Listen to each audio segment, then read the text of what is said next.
कहीं पहुंचना है लेकिन रास्ता समझ में नहीं आ रहा। ऐसे में गली चौराहों पर टपरी वाले भैया या फिर पनवाड़ी बड़े काम आते थे। लेकिन फिर आया जीपीएस यानी ग्लोबल पोजीशनिंग सिस्टम। शहर के अंदर कहीं घूमना हो, किसी के घर जाना हो या दूसरे राज्य का सफर हो, जीपीएस सबकी मदद करता है। बस एड्रेस डालो और कहाँ कितना ट्रैफिक है, कितने बजे तक पहुंच जाएंगे, सब पता चल जाता है। लेकिन कई बार जीपीएस हमें फंसा भी देता है। छोटी मोटी घटना नहीं बल्कि जिंदगी भी दांव पर लग जाती है।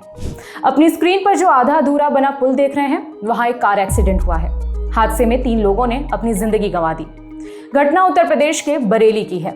24 नवंबर की सुबह करीब 9:30 बजे फरीदपुर थाने पर एक कॉल आया।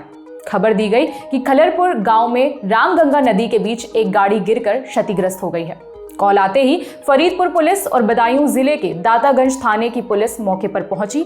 वहां देखा कि निर्माणाधीन पुल के नीचे एक वैगनआर कार नदी में तैर रही है। कार के परखच्चे उड़ चुके थे, गाड़ी के गेट खुले हुए थे और पानी में खून बिखरा पड़ा था। जान गंवाने वालों के नाम नितिन, अमित और अजीत हैं। आज तक से जुड़े कृष्ण गोपाल राज की रिपोर्ट के मुताबिक तीनों लोग एक शादी में सम्मिलित होने जा रहे थे। गुड़गांव से निकले थे और बरेली के फरीदपुर पहुंचना था। उन्होंने जीपीएस पर लोकेशन लगाई हुई थी और उसी को फॉलो कर रहे थे। ऐसा माना जा रहा है कि मैप उन्हें गलत डायरेक्शन में ले गया। इस वजह से ये लोग अंडर कंस्ट्रक्शन पुल पर कार को चलाते चले गए, जिसकी वजह से हादसा हो गया। घटना पर पुलिस का बयान भी सामने आया है, सुनिए। मौके पर जाकर देखा गया तो एक वैगनआर कार जो कि टैक्सी प्रतीत होती है, वह एक निर्माणाधीन पुल जिसका अप्रोच रोड दातागंज बदायूं की तरफ से था, उस पर चढ़ गई थी और ऐसा प्रतीत हो रहा है कि अचानक पुल खत्म होने से वह बीच नदी में गिर गई।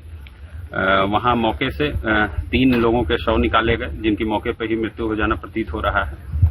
इन तीनों के पहचान के प्रयास किए गए तो इनमें 2 के आईडी कार्ड से उनकी पहचान अमित और विवेक, जो कि इमादपुर फर्रुखाबाद के निवासी हैं। लोकल अखबारों के मुताबिक अजीत उर्फ विवेक और नितिन चचेरे भाई थे, जबकि अमित इनके दोस्त थे। गुड़गांव में अमित की एक सिक्योरिटी एजेंसी है। अजीत उसी एजेंसी में ऑपरेशन एग्जीक्यूटिव थे और नितिन ओला कार चलाते थे। तीनों लोग अजीत और नितिन की चचेरी बहन की शादी में जा रहे थे। अजीत और नितिन के रिश्तेदार ने बताया, ये लोग मेरी बेटी की शादी में आ रहे थे। उन्होंने गूगल पर रास्ता लगाया, लेकिन रास्ता सही नहीं था। जीपीएस की वजह से ही यह हादसा हुआ है।